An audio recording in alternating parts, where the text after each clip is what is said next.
have a story to tell. This story is about my sister. She normally takes pain relievers anytime she has this intense menstrual cramp. This became her routine. Over time, she started complaining of burning stomach pain, back pain radiating to the spinal cord, and she had this nightly pain. Like this pain would literally wake her up at night and prevent her from sleeping.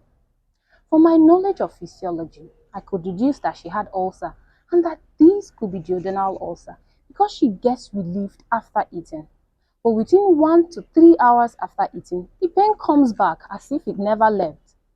So I advised her that she should take off the pain relievers, and the pain never came back. This experience from my sister was the motivation behind this video. It made me even believe more that excessive use of pain relievers could result to ulcer. And I know that this might be the story of many people around the world. So please watch this video to the end.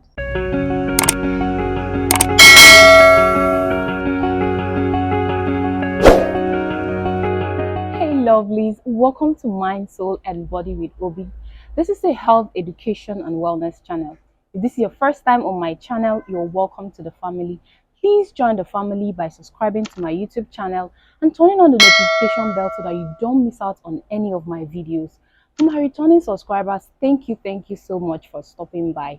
In this video, we're going to be talking about peptic ulcer disease, popularly called ulcer.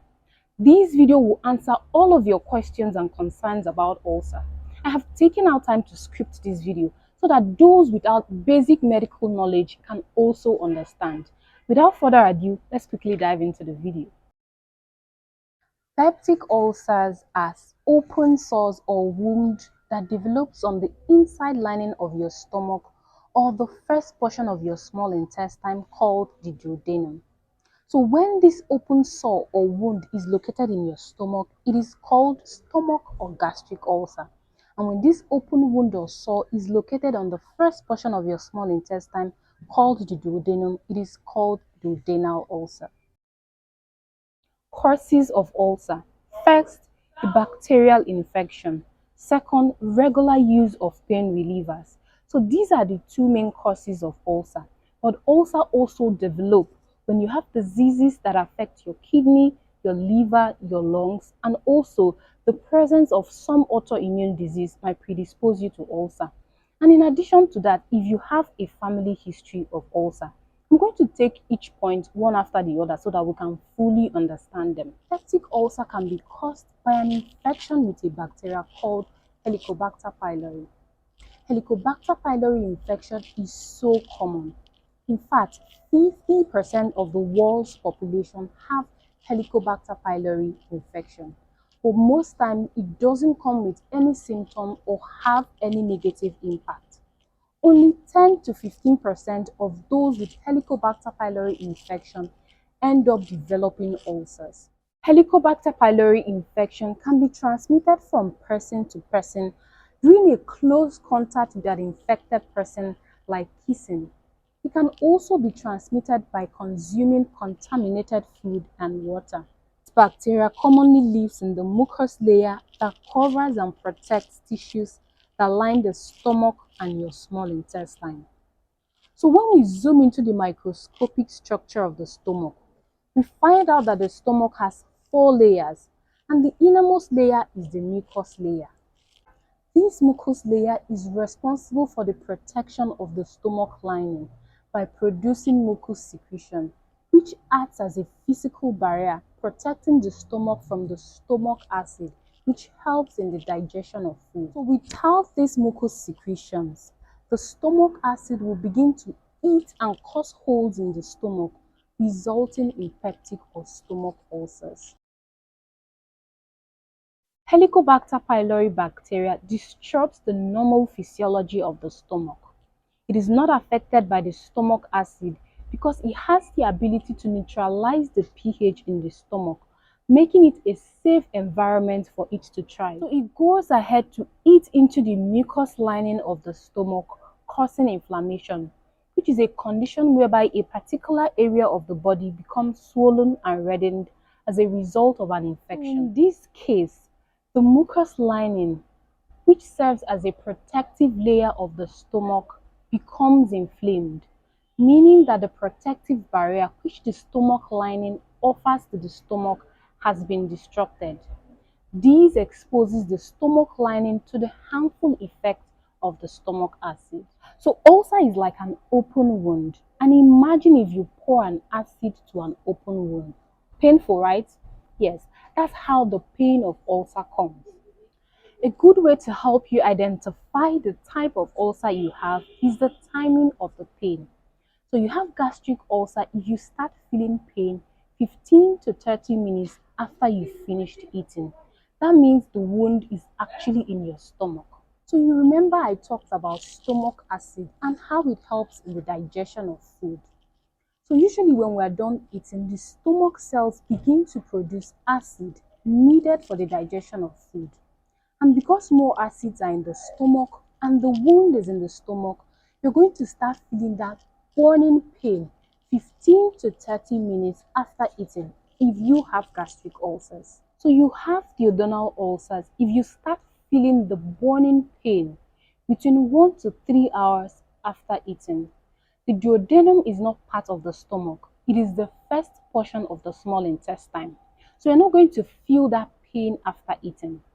You're going to start feeling the pain when the food coated with the acid gets into the duodenum, and this normally occurs between 1 and 3 hours after eating. The second cause of ulcer is the regular use of pain relievers. Pain relievers are normally classified as non-steroidal anti-inflammatory drugs, and examples of them are ibuprofen, diclofenac, aspirin, Flavin, also called piroxicam, and naproxen. There are lots of them. Pain relievers cause ulcer by disrupting the production of prostaglandins. Prostaglandins are chemicals produced by the body in response to an injury or an infection. They result in inflammation, which is associated with symptoms of redness, swelling, pain, and fever. Now let's bring our pain relievers into the picture. Remember I said that these pain relievers are classified as non-steroidal anti-inflammatory drugs. That means they are anti-inflammatory drugs. They prevent or they work against inflammation in the body. So when you take diclofenac, ibuprofen, aspirin, naproxen, Flavin, they stop the production of prostaglandins by disrupting the enzyme responsible for the production of prostaglandin, called cyclooxygenase. So that is why when you have toothache, body pain, or menstrual cramp, and you take these drugs, the pain goes because these drugs are anti-inflammatory in nature. That means they relieve the symptoms associated with inflammation, like pain, swelling, redness, and the rest of them. So you remember I talked about prostaglandins and how prostaglandin promotes inflammation. But actually, this is not the only work that prostaglandins do. Prostaglandins are responsible for the protection of your stomach lining. So when you take pain relievers excessively, it's going to stop the production of prostaglandin. And when you stop the production of prostaglandins, it is also going to stop the work which prostaglandins do to the stomach lining. So excessive stomach acid is going to start eating into the stomach lining. And the more pain relievers you take, the more the wound or the ulcer gets bigger.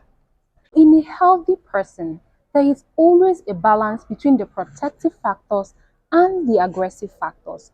If the aggressive factors overwhelms the protective factors, that is when ulcer results. In the past, we've heard people say that spicy food, stress, and coffee can cause ulcer.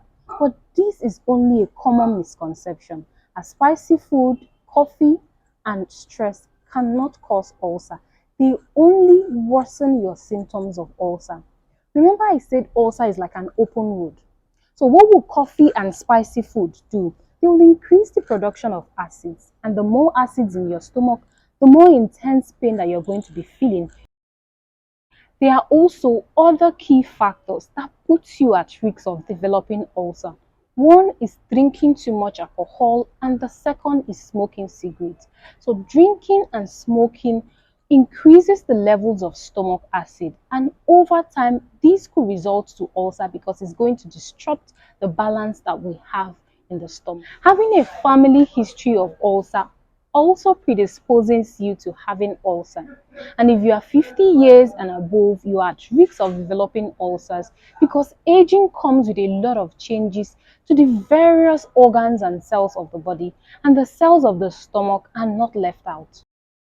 Symptoms of ulcers.